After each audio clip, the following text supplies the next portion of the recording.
Alright, let's just get this one thing straight. SmackDown review coming tomorrow. Wait for that. Also, let's go over a little bit of I want to say retrospective over the wrestling career over Paige slash Sierra from, or Sahira, or whatever the hell she mispronounces her name into. Her terrible debut promo on Dynamite being like, Paige is here! For what? For what? No offense.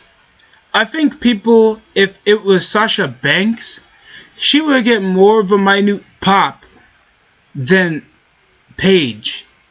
Over to the extent of her being like, WWE has limited her creatively when she's been consistently injury prone for a majority of her career. Like every year, Paige gets hurt, Paige gets hurt, Paige gets hurt. Sex tape, she hasn't done shit other than get over a lesbian Paladin storyline with AJ Lee around like 2013 to 14. And then later on they tagged. What's the competency over her storyline? I think she even feuded with Brie Bella, with Nikki Bella for the Divas title later around that year, and that was it.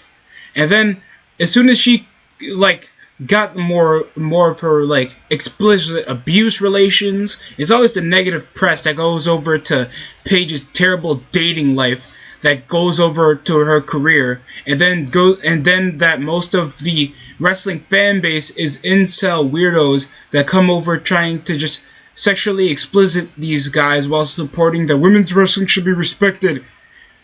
You guys can't name top 10 match anything. Like, you see top 10 matches of Daniel Bryan, Charlotte Flair, Bianca Belair, Sonya Deville, no, I'm kidding, Becky Lynch.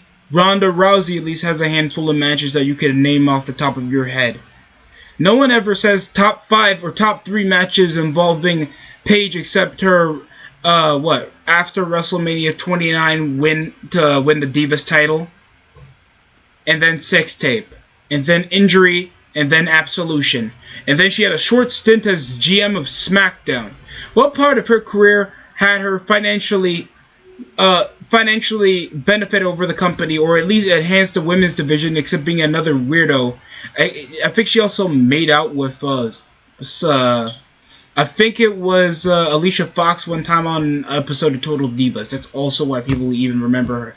She's a weirdo, overprivileged slut that obviously has no taste in the type of guys that she goes over, and with no promo skills, terrible ring chemistry, and just off personality. Like, the gimmick of Paige is just trying to rip off many other gimmicks with poorly even doing a super kick.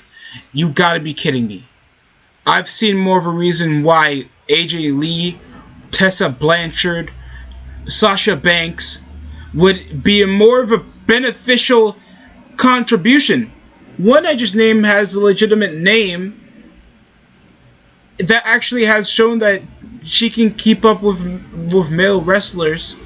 It can get big press. Sasha Banks has the name value being related to a top rapper and been a main eventer on WWE. One of the key female stars on WWE. Paige hasn't been a key female anything over the PG era of WWE. It was either Nikki Bella or AJ Lee. That or Kelly, if you want to go further than that. Like, there is no contributing factor. Every time I hear about, oh my god, Paige is such a talent. In what? Most of what she had was a movie produced by The Rock. And they even had AJ Lee played by Zelina Vega.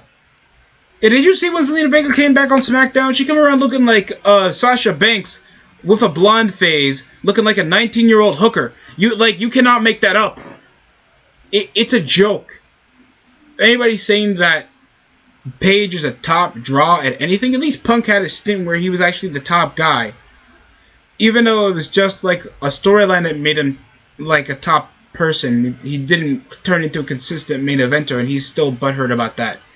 He still bitches about it to this day when it's his choice, when he's getting undervalued over in the company, you feel like he's getting overworked. You could leave. Alright? Or say no to certain positions. You're contractually obligated, but if you stint out, you're just gonna not get paid. I just don't get this.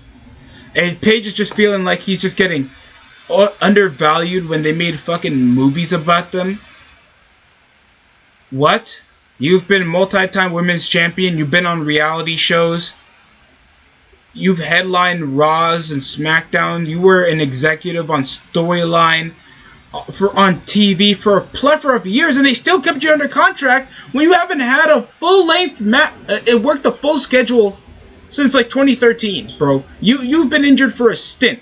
I haven't seen you wrestle since 2015. What makes you think that Tony Khan's gonna even use you in ring wise, except probably tag team matches? There's no positive value to Paige. I hope you understand. Like, this is coming out of left field because many people are being like, "You're telling me if Sasha Banks go to AEW, that's not gonna be as big as Paige heading up there?" This is not even going to benefit much of the women's division. And all because you add another name doesn't mean it impacts the division. Especially when it's not a draw. Kurt Angle, when he came up to TNA, was a major draw because people outside and inside of wrestling know who the fuck Kurt Angle is. Nobody knows who Paige is except the chick that sucked two guys' small dicks on camera and then got choked by a Latino convict. Please, just think about how you guys are even like knowing like what makes Paige Paige. What is Paige? How can you tell a person who Paige is except some pale weirdo chick that you used to masturbate to when you accidentally saw a wardrobe malfunction? Really, I'm being serious. Tell yourself that. What really would make Paige a beneficiary into the roster when we know that she can barely talk? You don't remember a match that she has, and she doesn't have charisma at all, telling to the way that she can, like, garner viewership. Please explain that. And you can see why Khan doesn't even let the women have that much of mic time, because most of these women just can't talk. No one ever thinks, hey, maybe I should take some time in the mirror. Maybe we should take an acting class so I can have more of a personality and get my own voice so people would actually care about us in the ring. It's just a thought. But besides that, I feel like Sahara or Paige coming into AEW is completely overrated. If you guys think this is going to at least bump up the viewership, that it hasn't. If you guys think it's going to help the women's division, it's not.